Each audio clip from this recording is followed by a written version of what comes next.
오늘 본문은 역대상 1장부터 9장까지 긴 이제 족보의 이야기, 족보의 이야기를 통해서 포로에서 귀환했던 공동체에게 자신들이 누구인지를 알려주죠. 그리고 마지막 9장에는 포로 귀한 그 공동체 중에서 중요한 사람들의 이름이 기록이 되어 있습니다.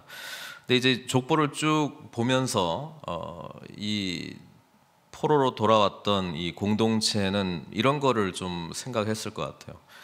처음에 족보에는 12지파가 다 이제 있는데 그 중에 이제 뭐 단지파라든지 스불론 지파라든지 좀 언급이 없습니다. 그리고 나중에 포로로 귀환하게 된 사람들의 지파 수를 보면은 현격하게 이제 줄어들게 되는 것을 보게 됩니다.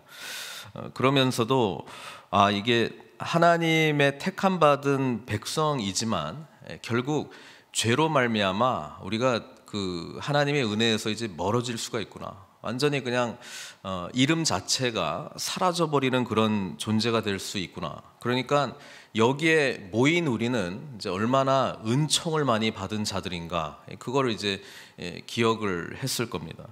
그리고 이제 어제 본문에는 베냐민 지파의 사울 왕의 몰락에 대해서, 사울 왕이 하나님께서 기름 부어 세운 왕이었지만 결국은 죄 때문에 죽었다라고 하는 이야기를 끝으로 하나님께서는 늘 신실하게 우리들에게 다가오시고 회복의 기회를 주셨지만 그것을 저버리는 죄의 큰 그 심각성, 그리고 그것이 결국은 하나님과의 단절로 이어지는구나라고 하는 것을 그 역사를 통해서, 역사라고 하는 것을 그냥 이름 족보를 쭉쭉쭉 이야기를 하면서 그들은 이제 마음에 깊이 새기게 되었다라고 하는 것입니다. 그래서 오늘 본문이, 그래서 하나님께서는 이제 다윗을 세웠다, 다윗이 왕이 되었다라고 하는 이야기인데요. 이 이야기를 들어가기 전에 어제 본문 마지막 부분을 한번 같이 보려고 합니다. 역대상 10장 13절 14절에 이렇게 기록을 하고 있죠.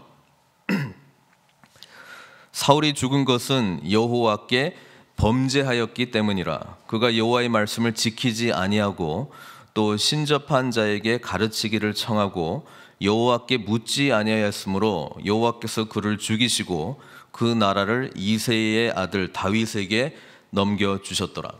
이 사울에 대한 이야기지만 사실은 그 이스라엘 전체의 역사를 이제 요약을 한 거죠. 결국 왜 하나님께서 택한 이 지파들이 그 이름이 점점 사라져 가는가? 우리는 왜 이런 초라한 모습이 될 수밖에 없었는가? 그거에 대한 답을 준 거예요. 죄 때문이라는 거예요. 죄. 그리고 사울에게 했던 구체적인 죄는 이들이 그 역사를 읽어볼 때 바로 우리들의 죄였구나, 이걸 이제 깨닫게 되는 것이죠. 하나님의 말씀을 지키지 아니하였다는 거예요. 그리고 하나님께 물으면 되는데 하나님께 묻지 아니하고 하나님께서 하지 말라고 했던 신접한 자에게, 그러니까 무당한테 가서 하나님의 뜻을 묻는 이런 어리석은 일을 했다는 거예요. 그것이 결국 죽음이다라고 이야기를 하고, 그럼에도 불구하고 하나님은 사울 왕에 대한 심판 넘어 또 다른 회복의 은혜를 베풀어 주시는데, 그게 바로 다윗을 통한 그 다윗 왕국을 세움으로 말미암아 주시는 회복이죠. 과거 이야기예요. 과거 이야기. 그러나 포로로 귀환했던 공동체에게는 이것이 소망의 메시지가 되는 게, 오늘 말씀을 읽어보면 그들이 왜 소망을 가질 수밖에 없는가를 보게 됩니다. 또 이것은 오늘을 사는 저희들에게도 동시에 소망의 메시지가 된다는 것을 말씀을 통해서 우리가 깊이 보기를 바랍니다. 일단 다윗이 왕이 되는데요, 1절에 보니까 온 이스라엘이 헤브론에 모여서 다윗을 보고 이르되 우리는 왕에 가까운 혈족이니이다 라고 이야기를 하고 있습니다.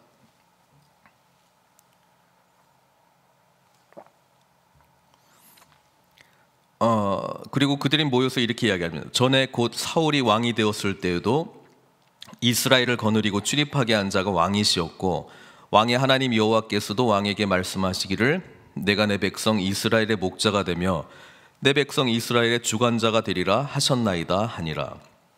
자, 여기 1절, 2절, 3절까지는 사무엘하 5장 1절, 2절, 3절하고 거의 완전히 똑같아요. 똑같은데 조금 차이가 있어요. 그게 역대기에서 기록하고 있는 특별한 의미 부여를 하는 거고요. 근데 오늘 이 이야기를 하기 전에 온 이스라엘이 다윗에게 헤브론에 모여서 왕으로 지금 삼는 내용입니다. 그런데 우리가 사무엘 하를 읽어보면 다윗이 왕이 되는 것이 지금 여기에서는 사울이 죽자마자 온 이스라엘 지파가 다 다윗에게 찾아와서 당신이 왕이 되었으면 좋겠습니다. 이것은 뭐 이미 하나님께서 말씀하신 일입니다. 뭐 이렇게 해가지고 된 것 같지만 우리가 사무엘 하를 읽어보면 다윗이 왕이 되기까지, 사울이 죽고 왕이 되기까지는 좀 오랜 시간이 있었습니다. 오랜 시간이 있었습니다. 얼마나 오랜 시간이냐? 약 7년 정도 시간이 걸렸다라고 하는 것을 우리는 기억할 필요가 있어요. 여기는 그냥 한 장, 사울이 죽었으니까 이제 다윗이 왕이 되었구나. 바로 된 게 아니에요. 그걸 좀 기억할 필요가 있어요. 먼저 다윗은 사울이 죽고 나서 유다 지파의 왕이 됩니다. 원래 유다 지파 사람이었으니까요.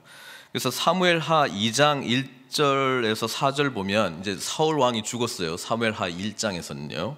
그래서 2장에 보면은 이렇게 시작합니다. 그 후에, 그러니까 사울 왕이 죽은 후에 다윗이 여호와께 여쭈어 아뢰되 내가 유다 한 성읍으로 올라가리까 여호와께서 이르시되 올라가라. 다윗이 이르되 어디로 가리까? 지금까지의 다윗은요, 오랜 광야 생활을 보냈죠. 사울 왕이 자기를 죽이려고 하니까 막 피해 다니고 뭐 블레셋에게도 가고 그냥 뭐 환난 당한 자, 뭐 빚진 자, 뭐 핍박 당한 자, 고난 당한 자 이런 사람이 다 다윗 주변에 모였습니다. 그리고 오랜 시간 같이 있었습니다. 그 동안에 다윗이 배우게 된 게 하나 있는데 이것은 사울하고 완전히 반대되는 거죠. 그건 뭐냐면 늘 하나님께 물어요. 하나님 어떻게 할까요? 갈까요? 말까요? 유다로 갈까요? 말까요? 뭐 가라. 뭐 어디로 갈까요? 이거 물어본단 말이에요. 사울의 죄는 뭐예요? 여호와의 말씀에 순종하지 않고 여호와께 묻지 아니하고, 그렇죠? 신접한 여인에게 이제 물어보는 그 죄 때문이라고, 그 죄 때문에 하나님께서 버리셨다고 했는데, 다윗이 이 광야의 여정 가운데서 하나님께서 훈련한 것 중에 하나가 뭐냐면 그냥 항상 하나님께 기도하는 거예요. 항상 하나님께 묻는 거예요. 이 대목이 나오죠. 다윗이 아뢰되 어디로 가리까? 이르시되 헤브론으로 갈지니라. 그러니까 여기 헤브론이라고 하는 곳은 유다 지파에서 제일 중요한 도시죠. 그렇죠? 하나님께서 말씀하셔서 간 곳이에요. 다윗이 어디로 갈까 이렇게 고른 게 아니고 하나님의 오랜 그 훈련을 통해서 묻는 가운데 하나님의 뜻대로 헤브론에 도착했다라고 하는 것입니다. 그리고 이때 뭐 두 아내를 데리고 갔다 나와 있고요. 3절에 또 자기와 함께 한 추종자들과 그들의 가족들, 이때까지 추종자들의 시작은 전부 그냥 그 사회에서 버림받은 자들, 빚진 자, 원통한 자, 뭐 이런 사람들 다 다윗 주변에 모였다가 이들이 다 나중에 용사로 함께 다윗과 함께 바뀌잖아요. 용사로 바뀌는 과정은 딴 건 아니고 다윗이 늘 하나님께 묻고 행동하는 걸 보면서 또 그런 영적인 그런 무장을 갖게 되는 것이죠. 왜냐하면 하나님께서 주신 승리다라고 하는 것이 하나님께서 말씀해 주신 거면 뭐 그들은 늘 승리를 경험하게 되는 거죠. 그래서 싸움의 비결을 배웁니다. 다윗대로, 다윗이 하라는 대로 하면 되는 거예요. 근데 다윗은 하나님의 뜻대로 하라는 대로 순종했기 때문에 늘 승리가 있었고 결국 이들은 함께 위대한 용사들이 되었다라고 하는 것입니다. 4절에 보니까 그러니까 데리고 헤브론으로 각 성읍에 살게 하니라. 그러니까 4절에 유다 사람들이 와서 거기서 다윗에게 기름을 부어 유다족 속의 왕으로 삼았더라 이렇게 돼 있습니다. 그러니까 다윗이 처음부터 온 이스라엘의 왕이 된 게 아니고 유다 지파의 왕이 되었습니다. 이 유다 지파의 왕이 얼마 동안에 있었느냐? 제가 아까 7년이라 그랬는데 사무엘하 5장 4절에서 5절은 다윗이 몇 살 때 왕이 됐는지가 기록이 돼 있어요. 다윗이 나이가 몇 세 때요? 30세 왕위에 올랐습니다. 그리고 40년 동안 다스렸는데 헤브론에서 몇 년요? 7년 6개월입니다. 그리고 유다를 다스렸다. 온 이스라엘 다스린 게 아니고 유다를 다스렸다. 그리고 예루살렘에서 33년 동안 온 이스라엘과 유다를 다스렸다라고 성경을 기록하고 있으니까 지금 유다 지파의 왕이 되고 7년 동안이 지났다고 보시면 됩니다. 그동안에 하나님은 뭐 이렇게 하라 저렇게 하라, 네가 왕이 되라 선포해라, 뭐 광고해라, 뭐 사람들 모집해라, 뭐 이제 사울도 죽었으니까 뭐 어떻게 해라, 이런 거 없습니다. 오히려 사울 집안에서는요, 사울의 죽은 아들들 말고 또 다른 아들을 왕으로 세웠죠. 누굽니까? 그게 이스보셋이죠.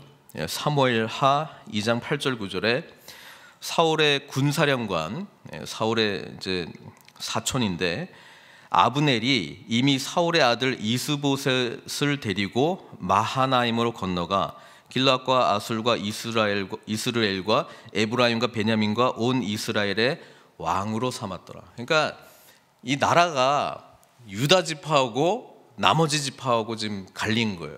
나머지 지파는 사울이 베냐민 지파니까 사울 가문에서 왕을 세워야 되지 않느냐, 뭐 이런 정통성을 따졌을 거고, 그래서 이스보셋을 왕으로 세웠고, 그다음에 유다 지파는 아니 뭐 이제 왕은 다윗 아닌가? 다윗은 용맹스러운 자였고 이미 온 천하에 하나님께서 사무엘 선지자를 통해서 다윗을 세웠다는 건 알고 있는데, 야, 이 기회에 우리 지파가 왕 지파 하자, 이렇게 된 거죠. 그러니까 다윗을 왕으로 세웠어요. 그래서 이 상황들이 있었다는 겁니다. 사무엘하를 읽어보면요, 다윗은 주도적으로 자신이 왕이 되려고 하지 않습니다. 지금 사무엘하가 강조하고 있는 거는 늘 하나님 어떻게 할까요? 이렇게 이제 물어보고 이제 거기 갔는데 지금 이렇게 유다 지파의 왕이 된 것이죠. 자, 사무엘하 5장하고 지금 역대상 11장하고 1절, 2절, 3절이 이제 똑같은데 그때부터 이렇게 되는 거예요. 온 이스라엘이 나중에 이스보셋도 죽고 아브넬도 죽고 그 이야기까지는 제가 안 하겠습니다. 다 죽습니다. 그러니까 뭐 베냐민 지파도 보니까 야, 뭐 그냥 다윗에게 가야 되겠다 해가지고 다 다윗으로 찾아옵니다. 온 이스라엘이 헤브론에 모여 다윗을 보고 이르되 우리는 왕에 가까운 혈족이니이다. 이때까지는 다른 왕 모시고 뭐 해보려고 하다가 갑자기 이제 말이 바뀌는 거죠. 그러면서 그들이 돌아오게 되는 그 근간이 뭐냐면 왕의 하나님 여호와께서도 왕에게 말씀하시기를, 하나님이 당신에게 이런 말 하시지 않았냐? 내가 내 백성 이스라엘의 목자가 되며 내 백성 이스라엘의 주권자가 되리라 하셨나이다. 그러면서 3절에 헤브론에 있는 왕에게로 나아가서 다윗이 그들과 여호와 앞에 언약을 맺었다. 그 왕이 된다라고 하는 그런 언약을 맺었고 그들이 다윗에게 기름을 부어 이스라엘의 왕으로 삼았다. 여기까지는 사무엘하 5장 1절, 2절, 3절하고 내용이 똑같은데 요 뒤에 내용이 역대기에만 기록되어 있습니다. 역대상 지금 11장에만 기록되어 있는 내용인데 그게 뭐냐면 여호와께서 사무엘을 통하여 전하신 말씀대로 되었더라.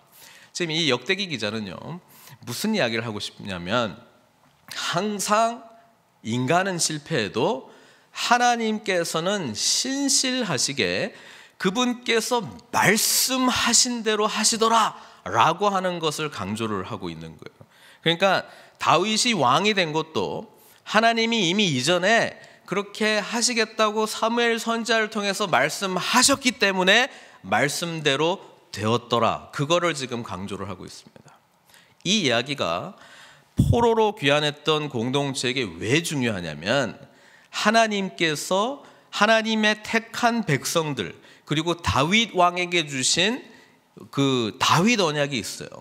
그게 무슨 언약이냐면 다윗이 지난 주일에도 제가 잠깐 말씀드렸습니다마는 하나님을 위해서 집을 지으려고 성전을 짓겠다 하는 마음을 품었잖아요. 그러니까 그걸 보고 하나님이 기특하게 여겨가지고 네가 나를 위해서 집을 지을 거냐? 내가 너를 위해서 집을 지을 건데 영원한 집을 지어주겠다. 그래서 영원한 왕국에 대한 약속을 해줬단 말이에요.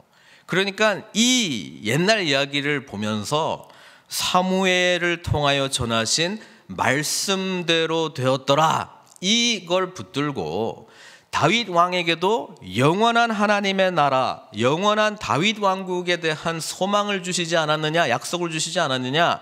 그러니까 비록 지금 돌아와서 뭐 성전도 짓고 했는데 좀 초라해 보이고 이방의 그런 강대국들에 의해서 우리가 여전히 그런 약간 속국 비슷하게 사는 것 같지만 포기하지 말고 하나님께서 말씀하신 대로 될 것이다라고 하는 믿음을 붙들고 소망을 갖고 있어라, 그 이야기를 해주는 거예요. 이것은 오늘 저희들에게도 동일한 말씀이에요. 우리는 다윗 왕국 이야기가 나오면 메시아 예수 그리스도를 생각해야 되고요. 우리는 하나님의 말씀대로 될 것이다라고 하는 이 약속의 말씀을 오늘도 붙들고 살아야 되는 거예요. 그래서 성경에서 믿는 자들, 예수 그리스도 안에서 하나님의 자녀가 되고 하나님 나라를 유업으로 받게 되는 우리들에게 주신 모든 약속이 하나님께서 하신 말씀대로 될 것이다라고 하는 굳건한 믿음을 갖고 앞으로 도래할 하나님의 나라를 소망하면서 우리도 믿음으로 살아야 된다는 거예요. 그 이야기를 해주고 있는 것이죠. 그래서 그 다음 이야기가 다윗이 왕이 되고 난 다음에 제일 먼저 하는 거는 이거예요. 수도를 바꿉니다. 헤브론은 유다 지파의 그 어떻게 보면 중심 도시니까 나머지 지파 사람들이 이거 뭐 우리 유다 지파가 최고고 그다음에 우리는 그냥 그 밑에 뭐 이래 되는 거 아니야? 다윗이 그것을 원치 않고 나는 온 이스라엘의 왕이다라고 하는 것을 다윗은 고백하기를 원했죠. 그래서 역대 상에 기록되어 있는 예루살렘을 설명을 어떻게 하냐면 이전에 아브라함이 이삭을 바쳤던 모리아 산이 바로 예루살렘이다, 그렇게 연결을 시켜버리거든요. 그러니까 하나님 앞에 우리가 언약 백성이 되었던 것은 아브라함 때부터인데 그때 하나님께서 자신의 아들을 죽이기까지 하나님께서는 죽지 못하게 하고 이제 뭐 다른 뭐 양을 바치게 하고 이렇게 했지만 그렇게 헌신하게 함으로써 아브라함에게 주었던 그 약속의 땅 예루살렘을 소망해서 거기를 정복해 들어가는 이야기가 바로 그 뒤에 나온다는 것이죠.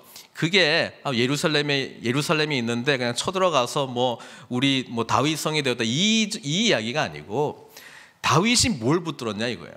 하나님의 약속의 말씀, 그렇죠? 아브라함에게 주셨던 그 약속의 말씀이 상징이 되는 그 모리아산이 있는 예루살렘을 정복해서 우리는 하나님의 백성이다라고 하는 것을 온 천하에 그리고 공동체 전체에게 알려줌으로써 영원한 다윗의 왕국에 대한 소망의 메시지를 주는 것 아닙니까? 그래서 이것은 우리들에게도 중요하고 특별히 포로 귀한 공동체에게도 중요했죠. 왜냐하면 현실이 뭐 돌아오면 다 되는 줄 알았는데 그게 아니라는 거예요. 우리도 예수 믿고 구원받으면 그냥 뭐 모든 일들이 그냥 잘 풀릴 줄 알았는데 그게 아니라는 거예요.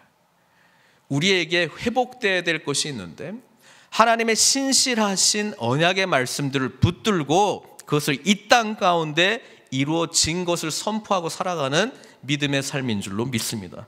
그게 바로 예루살렘을 정복하는 이야기라고 하는 것이죠. 다윗은 온 이스라엘과 더불어 예루살렘 곧 여부스에 이르니 여부스 땅의 주민들이 거기에 거주하였더라. 약속의 땅 가나안에 들어갈 때 7개의 부족들이 있었죠. 가나안 7지파, 그리고 여호수아를 통해서 그 모든 그 족속들을 진멸하라고 했습니다. 근데 이 여부스 족속은 여전히 예루살렘에 다윗 시대까지도 살고 있었어요. 그러니까 여호수아가 중요한 거점 도시들을 다 점령을 하고 뭐라고 이야기했냐면, 중요한 거점 도시들이 다 되었으니까 이제 나머지 땅은 너희들이 그냥 밟는 대로 취하는 대로 다 너희들의 것이다. 그러니까 믿음대로 다 가져가라 이 말이에요. 그런데 여기서 이제 믿음의 역사가 차이가 나는데요. 뭐 한 요 정도만 하면 되겠네요 해가지고 다 점령을 하지 않아요. 그래서 결국 이것 때문에 사사시대로 딱 넘어가자마자 늘 고난과 고초를 경험하게 되는 것을 보게 되는 거예요. 이것을 영적인 의미로 우리가 하나님 나라의 백성들이 되었는데 우리로 하여금 하나님 나라 백성이 되게 하지 못하는 중요한 거점 도시들이 여전히 우리 가운데 있는 거예요. 이거를 완전히 정복할 수 있도록 십자가의 은혜 속에서 하나님께서 우리에게 승리를 주셨는데 우리가 이거를 그냥 냅두는 거예요. 완전히 정복하지 않는 거예요. 언제든지 정복할 수 있을 것 같은 그런 착각도 있고 그냥 하여튼 그냥 피해 다니는 거예요. 그러면서 하나님 나라의 역사가 내 삶 전반에 걸쳐서 선포되는 것을 소망하고 취하기보다는 그냥 뭐 여부수 족속도 좀 살고 그냥 뭐 내가 신앙생활하고 하나님께 나아가는 영역은 뭐 그냥 요 정도 하면은 그래도 잘하는 거 아닌가 이렇게 생각하고 있다는 거예요. 하나님은 우리가 완전히 진멸하고 하나님의 통치가 온전히 온 땅 가운데 이루어지길 원하는데 어떤 영역에서는 하나님의 통치 아래에 있고 어떤 영역에서는 내가 통치하고 있고 어떤 영역에서는 아예 관심도 없고 뭐 하든 말든 누가 여부수가 살든 말든 관심 없는 거예요. 다윗이 지금 온 이스라엘 백성들에게 관심 있게 가져다 주는 것은 뭐냐면 예루살렘이 중요하다는 거예요. 거기는 아브라함과 하나님이 놀라운 언약의 말씀을 주셨던 성지이기 때문에, 그리고 온 이스라엘은 바로 이곳이 하나님께서 택하신 곳이고 이곳에서 하나님께서는 기쁘게 예배 받으시기를 원하신다라고 하는 것을 알았던 거예요. 다윗이 어떻게 알았습니까?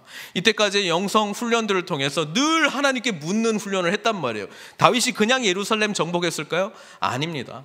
기도하고 하나님의 뜻을 구하고 하나님은 이것을 원하는구나. 이게 바로 영적 리더십이라고 하는 것이죠. 하나님이 무엇을 원하시는가 그것을 분별하지 못하면 끌고 갈 수도 없고 선포할 수도 없는 거예요. 그거 없이 함부로 선포했다가는 자신의 생각인지, 그렇죠?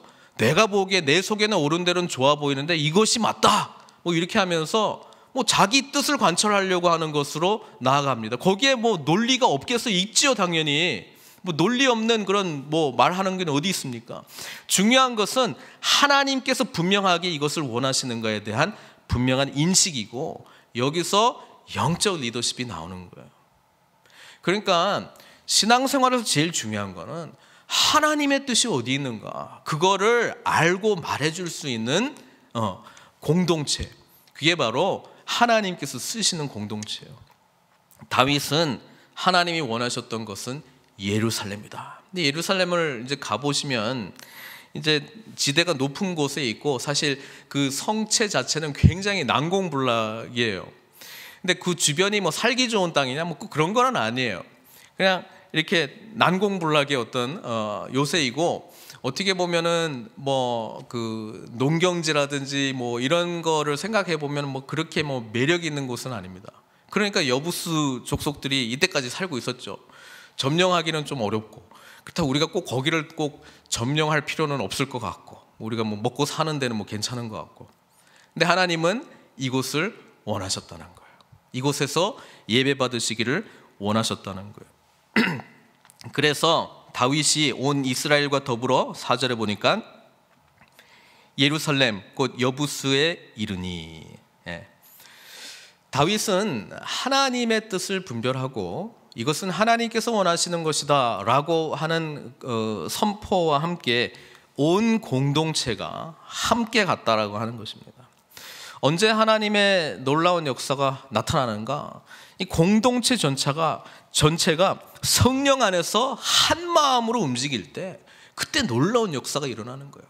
그때 여부수 땅이 다윗 성으로, 여부수 땅이 예루살렘으로, 여부수 땅이 시온 산성으로 바뀌는 거예요. 그게 믿음의 순종으로 나타난 결과라고 하는 것이죠. 다윗이 이렇게 이야기를 합니다. 6절에 다윗이 이르되 먼저 여부스 사람을 치는 자는 우두머리와 지휘관으로 삼으리라. 이 고백이 무슨 고백입니까? 하나님의 뜻 안에서 순종하는 자를 내가 영적 리더십으로 세우겠노라, 이 이야기를 하는 거잖아요. 예?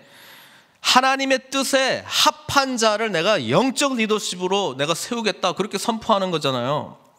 하나님의 공동체는 하나님의 뜻에 온전히 순종하는 자들을 통해서 이루어지는 거예요.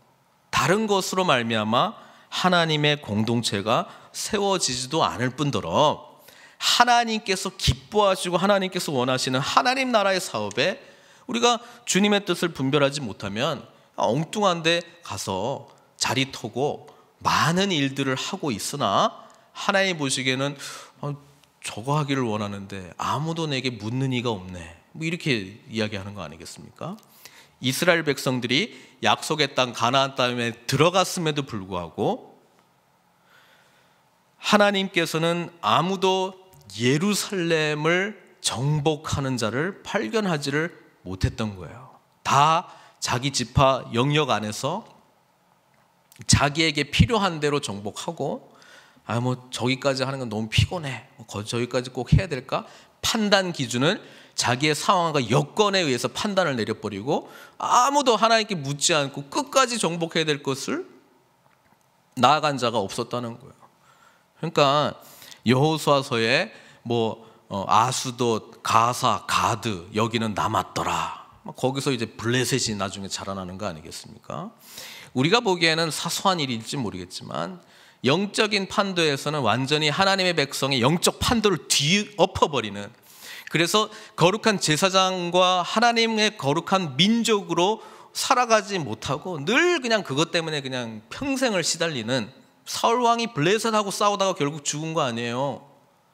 하나님 나라에 더 많은 일들을 할 수 있었는데 그 약속의 땅에 들어간 조상들이 저거는 그냥 좀 냅두자, 우리 뭐 맨날 싸우다가 힘들어 죽겠는데 내 상황이, 내 코가 석자야, 내 코가 석자인가가 중요한 게 아니고 하나님의 뜻이 어디 있는가에 따라서 우리 믿음의 사람들은 움직여야 되는데 내 코가 석자니까 못 움직인다, 그렇게 결정을 내려버린 거죠. 그러니까 사울 왕은 모든 에너지를 그냥 블레셋 싸우지, 하나님 뜻 안 모르니까 다윗하고 싸우지, 그냥 막 싸우다가 열심히는 싸웠어요. 용사죠.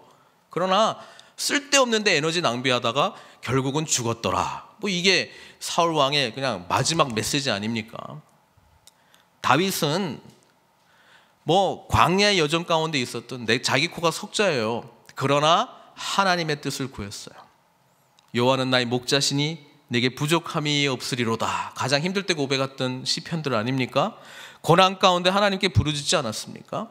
기름 부음을 받은 자이지만 그렇지 못한 현실에 대해서 하나님의 뜻이 있을 것이다 라고 하는 고백 속에 절대로 그 모든 주도권을 자기가 쥐지 않았어요. 자기가 컨트롤하려고 하지 않았습니다. 하나님께 모든 것을 내어 맡겼습니다. 사울 왕을 2번이나 죽일 기회가 있었음에도 불구하고 하나님께서 나에게 기름 부어줬으니까 저 사람은 없애고 내가 이제 왕하면 되겠네, 자신에게 타임테이블을 만들지 아니하고 하나님께 묻고 하나님의 주도하심과 하나님의 통치 속에 리더십을 발휘했죠. 주변에 있는 사람들이 얼마나 답답해했겠습니까? 지금 그렇게 앞으로면 되는데 그냥 끝내버리고 이제 하면 되겠네요 라고 하면 되는데, 기도하는 다윗, 늘 하나님 앞에 뜻을 구했던 다윗은 아니야, 지금 아니야. 하나님께서 기름 부으신 자를 내가 내 손으로 어떻게 할 수 없어. 모든 주도권을 하나님께 맡겨버렸다는 거예요. 여러분, 오늘 말씀의 결론이 뭐냐면 만군의 여호와, 9절에 만군의 여호와께서 함께 계시니 다윗이 점점 강성하여 가니라. 다윗의 삶에 복된 축복의 이유를 말해주고 있는 거죠. 하나님께서 함께 하셨기 때문입니다. 함께 하셨기 때문에. 근데 사랑하는 성도 여러분, 우리는 이미 예수 그리스도께서 우리와 함께 하시는 하나님 임마누엘이라는 이름을 갖고 계신 분인데, 그분이 우리가 예수 그리스도를 영접할 때 이미 우리와 함께 하세요. 내가 세상 끝날까지 너희와 함께 있으리라, 그렇게 말씀해 주셨어요. 성령님을 보내주셔가지고 우리와 늘 내주하시고 교제하셔요.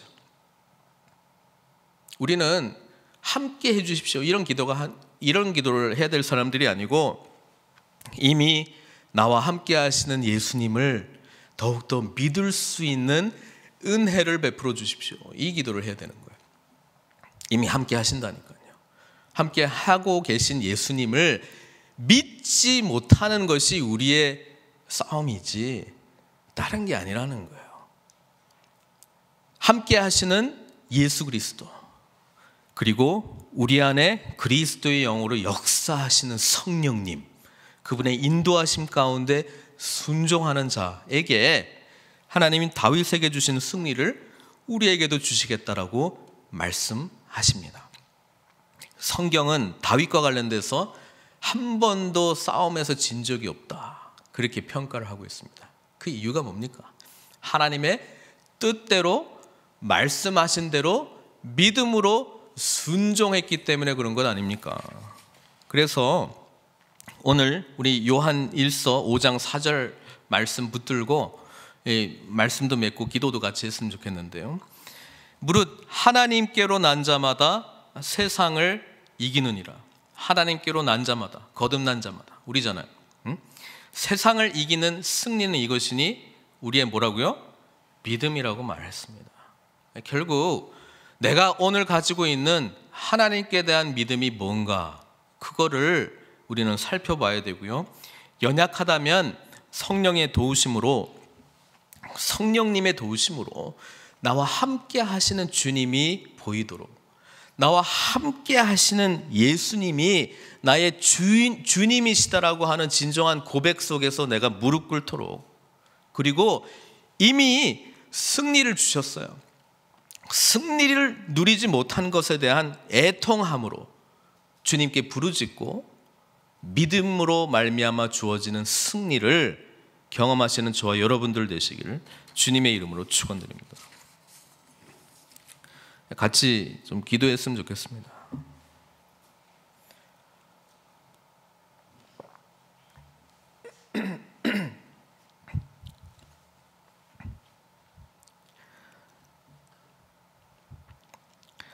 말씀대로 됩니다. 여러분, 하나님께서 우리에게 주신 약속의 말씀이 있습니까? 그거대로 됩니다. 여러분, 그 말씀이 무엇인지를 모른다면 그걸 놓고 늘 기도해야 되는 거예요. 하나님, 말씀하여 주십시오. 제가 순종해야 될 말씀을 주십시오. 그 말씀을 알고 있다면 그 말씀대로 될 것이다라고 하는 고백 속에 믿음을 주십시오. 그 말씀 붙들고 승리하겠나이다. 여러분, 오늘 이 시간 성령님의 은혜를 구하시는 시간이 되었으면 좋겠습니다. 들리는 하나님의 말씀이 우리 심령들 가운데 가득하기를 원합니다. 다윗은 바로 그 하나님의 뜻을 분별하고 순종했기 때문에 날마다 강성해졌더라라고 이야기하고 있습니다. 우리는 생명 대신 성육신 하신 말씀이신 예수님이 우리 주님이세요. 그러니까 다윗보다는 더 분명하게 들려져야 되는 것 아닙니까? 하나님의 뜻이 더욱더 분별되어져야 되는 것 아닙니까? 성령께서 그것을 능히 깨닫게 해주신다고 말씀해 주셨는데 간절히 기도했으면 좋겠고요. 여러분, 상황 때문에 너무 좌절하지 마세요. 힘들어요. 때로는 아파요. 고통스러워요. 그러나 그 중에 하나님이 함께 하시다는 것을 믿고 하나님의 뜻을 분별하고 말씀하시는 하나님 안에서 소망을 갖게 해달라고 주님께 부르짖기를 바랍니다. 순종할 때 길이 열립니다. 순종할 때, 믿음으로 역사할 때 승리가 주어질 줄 믿습니다.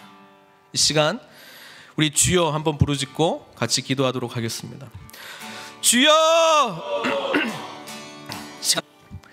사랑의 하나님, 감사합니다. 말씀대로 반드시 이루어진다라고 하는 그 고백 속에 저희들 먼저 주님의 말씀, 주님의 뜻을 분별하는 은혜를 허락하여 주시고 받은 바 그 말씀 붙들고 아버지 하나님께 간구하며 믿음의 결단을 내리고 믿음의 걸음을 내어 디딜 때에 주님께서 채워주시고 응답해 주시고 길을 열어주시고 승리를 우리에게 주실 줄 믿습니다. 점점 강성해져가는 다윗은 하나님의 뜻을 분별하고 예루살렘을 소망하면서 바로 그것을 하나님의 시온으로 변화시킨 놀라운 은혜를 경험했기 때문에 승리하는 다윗의 모습을 우리가 보게 됩니다. 저희들 또한 하나님의 뜻 앞에 주님께서 기뻐하신 일을 향하여 전진하고 달려가는 저희들 될 수 있도록 늘 성령님의 도우심을 허락하여 주시옵소서. 믿음 안에 승리하기를 원합니다. 아니, 이미 예수 그리스도로 말미암아 주시는 그 승리를 믿음으로 소유하고 선포하고 주님 앞에 나아가기를 원하오니 주여 그 은혜를 우리 모든 지체들에게 허락하여 주시옵소서. 간구하는 기도의 제목들 가운데 성령님의 도우심으로 하나님의 뜻대로 우리에게 응답해 주실 것을 믿사오니 끝까지 기도의 삶을 놓치지 아니하고 주님께 나아가며 주님 음성 들음으로 말미암아 이곳에 거룩한 영적 전쟁에서 승리하는 저희들 다 될 수 있도록 은총 베풀어 주시옵소서. 예수님의 귀하신 이름으로 기도드리옵나이다.